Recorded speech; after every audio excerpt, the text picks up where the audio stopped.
Welcome back, guys, to the Chicago Cubs March to October, and again, we are just off to such a good start. You can't even really call it a start anymore because we're approaching halfway through the year and we're still doing ridiculously good. And to end the last episode, we made a pretty significant trade. We added a new pitcher to our starting rotation, Michael Fulmer. He's up to an 82 overall this year. He's having a pretty good year. He's got a 5-pitch mix. And yeah, I guess that's really all you can say about him. He should just fit into our rotation as just another solid piece. And now all 5 of our starters are all just really solid. They're all just having such solid seasons. They just all seem to fit the same mold. Like, they're pitching plenty of innings, their ERA is low, their whip is low, but they're just not getting a ton of strikeouts, but it's working. So Michael Fulmer is getting a player lock today to start this episode. We've seen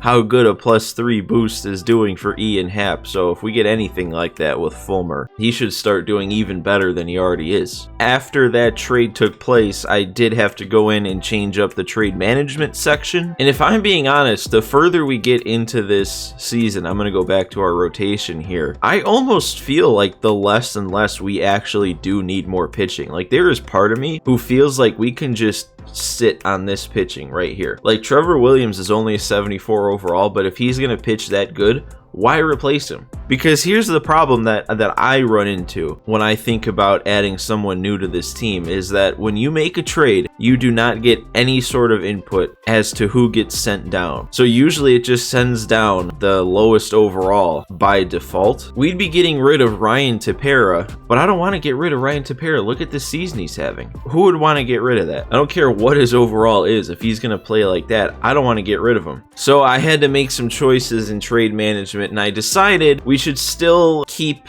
our options open when it comes to relief pitcher, because if we can still get a trade pop up with someone who's like an 86 or higher, probably that would most likely still be worth it, even if it means having to get rid of Tepera. But I added center field as another positional need. It's kind of the same thing with the offense. I'll go through the offense after I go through this, but like, with how good everyone's playing, there's really not many positions I feel like we need to upgrade. But center field, things work out that would be probably the best position to try and trade for. So first I changed up our players to shop a little bit. I put Marisnick in. The further we get into this season, the worse he's doing. But he's still a 75 overall. He's still a good fielder with speed. So you never know. There could be teams who would want to trade for that. I also added Chase Stromf, but he's an A potential 70 overall. Same with, we already had Cole Roederer on the players to shop screen, but now he's up to a 71. But I was kind of conflicted. I really wasn't sure what I should do about players to target. So I only changed one thing up. As of right now, I still have Marco Gonzalez, Zach Gallen, and Brad Hand, because I still feel like, you know, Brad Hand is a good,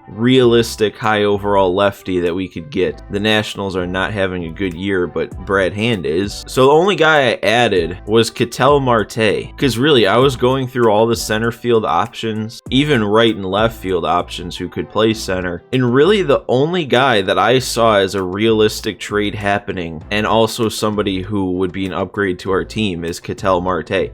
Switch hitter, really good against lefties, solid in the field, can play multiple positions. The Diamondbacks aren't really in contention. But actually, now the more I think of it, I might get rid of Zach Gallen, because I'd rather have Marte at this point. I feel like he's more valuable, and I don't know if like a trade pops up and Zach Gallen pops up, if that might take away from potentially getting Marte if it's dealing with the same team. So maybe I should take Gallen out of here and add someone else. So maybe I'll take a little bit of time here and figure that out. Okay, look, please don't call me stupid, but what are the chances the Angels trade Mike Trout? In real life, 0. But in the game, they're not in contention. He's basically 30 years old. He's a veteran. Got a lot of money on the books. I don't know if that factors in. We could unload our farm system. If we traded our top 3 prospects, it'd probably be Cole Roeder or Chase Stromf. And honestly, at this point, Brennan Davis. Would they take 2 or 3 70-plus overall A potential prospects who are 20 or 21 years old in exchange for Trout? I don't know. It's probably not going to happen, but I'm very curious. It's not going to happen. But anyways, how would I fit in a new center fielder into this lineup? Well, here's my plan. I would probably move Happ to second against righties here. Put Marte in center. And then against lefties, I mean, Marisnick is still in the starting lineup, so I'd probably just swap them out. Maybe move Davis to right field so that our new guy could be in the primary. And actually, now that I think of it, if Marisnick is awful right now, and Peterson is still weirdly good against lefties, I just checked, he's batting .405 against lefties. I'm gonna make this switch here. Alright, so it's finally time to get into the game. It took longer than I anticipated to start things off here, but there was just a couple things that kept popping up, it felt like. So let's get into this one. Michael Fulmer, player locked against the Mets. We gotta face DeGrom. I mean, that won't matter for me because I'm not hitting, but a 1.85 ERA, my God. Alright, I'm pretty excited for this one. Because usually I'm relatively confident when it comes to pitching player locks that I can turn in a pretty good performance. Alright, that was put in play. I kind of thought that was a foul ball for some reason, but there we go. Out number 1. That can't get down. There we go, Baez. Couple plays early. That's caught. All right, there we go. 1, 2, 3 inning. That last one was hit a little harder than I'd like, but we're all good. Pete, that one is gonna get down, dude. Come on. That should be 2 though, right away. Still facing the minimum. Hey, there we go. Strikeout on the slider chasing. Perfect. Well, I forgot we do got a hit against DeGrom. Not like I'm expected to do much, but yeah. It's another good pitch, another weak grounder. Another weak grounder. I can live with this. I'll only get frustrated by not getting chases if, you know, they start stringing together hits, but as long as we're keeping it weak like this, perfect. DeGrom. That's another one. That is one time through the order facing the minimum. And there we go. We have the lead now. Did we have it before? And I just didn't realize till now? Maybe. I don't know. This would be like if we had Chafin start a game with all these weak grounders. Weak pop-up. He's acting like he's going to get there. Yeah, there we go. That one, all right. Nimmo goes opposite field again. Peterson runs it down again. Oh, that's a base hit from Fulmer. Go. He's driving in a run against DeGrom. Are you kidding me? Did we get a two-way player? No way. That's his first major league hit. I mean, I guess. Younger guy playing in the AL his whole career. His first major league hit is an RBI single against Jacob deGrom. That's incredible. I don't know, you guys. If I ended up titling this video, "We traded for a two-way player," you can't say it's clickbait. You just can't. Alright, we got Pete chasing this time. He was the only guy who's had a hit so far, so that was a satisfying strikeout. Ah, the shift. Wait, that's caught. Never mind. Another weak grounder. Baez is going to make that play. Keep it going, Fulmer. We are on a good pace to just go the distance here. Starting the 6th at 52 pitches. Still 2-0. Another weak grounder. Oh, that one gets through, though. Alright, that's going to be their second hit of the game, but we have a chance to make him bounce into a double play again. Did we get it? It's me. Oh, no. I messed up. I thought that ball was hit harder, so I was going to go to second. Oh, what am I doing? They're taking out DeGrom here. Probably smart with a chance to actually score. That's perfect. That's an infield fly.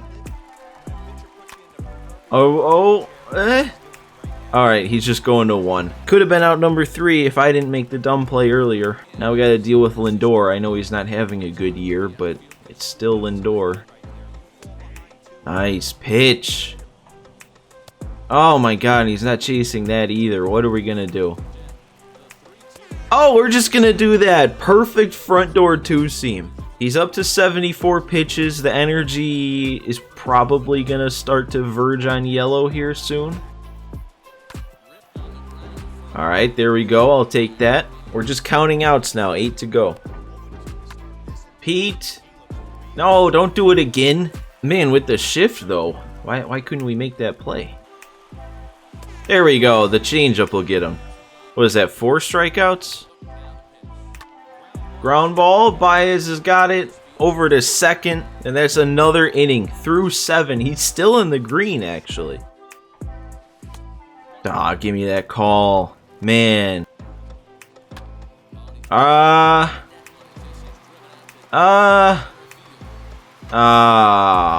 Barely, man. Barely gone, dude. That hit that little fence above the wall. I guarantee if we got that strike call on the pitch before, I don't throw that pitch. That sucks. That sucks, but at least it's only 1. Take me out of the game. No? Okay. Alright, another weak grounder. There we go. I'm trying to get there. There we go. I feel like whenever you player lock with a pitcher, it doesn't let you like run right away to cover first. So I'm kind of lucky there that we actually got that play made. Liner from Guillorme, that's not good. I just wanted to finish this inning out. Now we got Lindor to deal with. Alright, good. I was going to say, recognize that it's time, game. Good start from Fulmer. 7 2/3. 1 run allowed, I guess depending on what the CPU does, we're on the hook for this run. I don't think we're going to get to see the rest of this game. I'm assuming it's just going to sim to the end. Yeah. And it sounds like we won because the crowd's upset. We only got 2 stars for that, really. Maybe because we gave up a home run? I don't know. Maybe we didn't get enough strikeouts. But hey, I'll take the 2. The 2 is fine by me. Fulmer was already playing good this year, so anything would have been positive. Alright, so we got the boost. We added a thing of momentum. We don't have that much momentum right now, so I'd like a relatively quick turnaround. We got a 4-game series against the Mets. Oh man, I was gonna say, if they're asking us to do this, that must be preparing us for another trade, but it just says congrats on completing a trade. But we already did this. We already adjusted it, so we're good. We lose to the Mets. Alright, would have been fun to sweep a 4-game series. We're gonna sweep the Marlins. We're gonna get to play. Thrill home fans with a sweep. Oh, all right. This will be a quick one. So we'll just get into it right away. We're up 6-3. They have bases loaded, but 2 outs. So we just need to get 1 out and game's over. Why is Rowan Wick in this game? Why is he closing it out? Oh, because Chafin's gassed. All right. Well, this is our first time seeing Rowan Wick in action. Oh, it's off his glove. No way. No way! Are you kidding me? Oh my god, what a play! Against 91 speed? Man, that all happened so fast. 1 pitch, I dove. I don't even know who made that play. That was just wild. Well, alright. we picked up the win. We get another thing of momentum. Still pretty small on the momentum here. So another quick turnaround would be nice. Split with Cleveland. Now we're facing the Dodgers.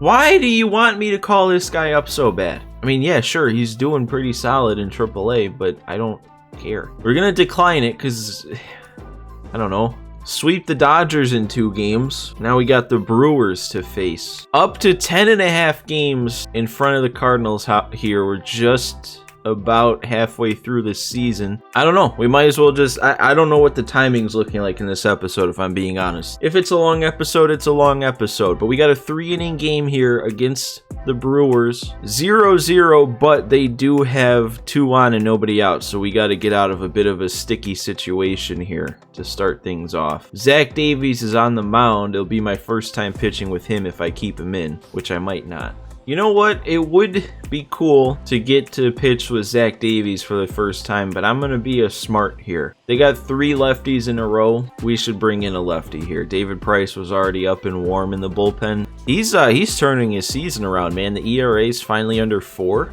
This is turning into a better and better trade. There we go, Price. froze him up and in. Now we just need a double play and we're out of it. That could be it. It's hit kind of slow. He's got decent speed, but we got it. What an appearance from Price there, dude. 2 on, nobody out, and he just gets a strikeout and a double play. And that's probably his day over because he's due up. Corner, there we go. Beautiful. Oh, I thought it was hit a little harder, though. I thought that was going to be a double, but I'll take the leadoff base hit. Ah, and I couldn't get around on that. At least we hit it in the air instead of grounding into a double play. Oh, Hap. Does that have enough? Uh-oh, our runner's not running, but that's... Yeah, I thought so. I thought that had enough behind it, but I was worried when Nico wasn't running there from first base. But there we go, Hap. We continue to tear it up with them. That is perfect, though, man. We get out of the jam in the bottom of the 7th, immediately take the lead in the 8th. I don't get it. I've never played this good with a team in March to October that I can remember. I feel like there's always been certain snags or stretches of games where I lose it. And granted, we are only halfway through, but so far, every game, I'm just doing what needs to be done with these guys. And Bryant now, are we going back to back? Yeah, that's gone. That one's gone. That was plenty gone. 402 feet from Chris Bryant, his 18th. He's still having a big year. And that was off Topa, too. We've kind of had some issues. All right, Kimbrel, his ERA is still under 3. 16 innings pitched, 12 holds. Low averages, wow. There we go. Blew the heat by him. Weak grounder. Is this Kimbrel or is this Chafin? Another weak grounder. Alright, we draw the walk with Contreras. We got our runner on here, but lefty for Hayward. Is that going to stay fair? It is. Dude, I feel like that's all Hayward does, is go right down that line and hit doubles. We're going to hold him up here. Nico, that's down the line too. Go. Oh, that's only going to score the 1. All right, though, that makes it no longer a safe situation. We're going to take Kimbrel out of the game anyway, though. And he does it. That one's going to get down. Nice base hit there. Nice piece of hitting. They're going to bring in Devin. Ooh, what's going on with Devin Williams? Ah, yeah, that was a good pitch. I don't care how bad of a season Devin Williams is having. He's still Devin Williams. He's still going to be tough to hit. And a weak grounder. We're going to make that play. So we got to take a 5-0 lead here into the bottom half. Close this one out. And you know what I'm going to do? We haven't gotten a chance to see him for ourselves here. But with a little cushion, I want to bring in Adbert. I want to see what he's got. He's probably been the one with the most struggles on the entire team. Lost his starter role already this year. So I want to see what he's all about here. Let's give him the 9th while it's not a save situation. And he's behind the heat. First batter face is a strikeout for us without Adbert. Another strikeout on the heater. Grounder down the line. Rizzo knocks it down.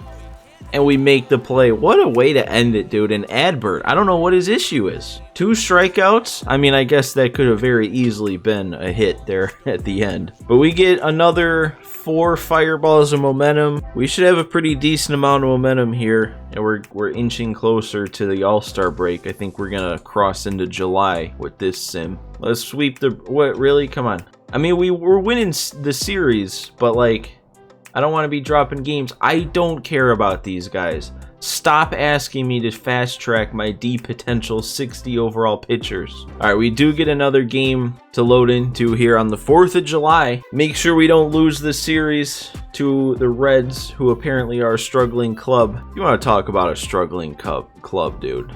What is going on with the Pirates? Maybe we'll take a look at them in the next episode, but that is going to do it for this one. So as always, make sure to leave a like on this video if you enjoyed it. Hit that subscribe button for me if you're not already subscribed. We are heading into MLB 22 with so much momentum. I love it. The more subscribers, the better too, because once that game comes out, we are taking off. There's going to be so many videos coming out. I'm so excited. But for now, guys, I hope you all enjoyed this one. Thanks for watching, and I'll see you next time.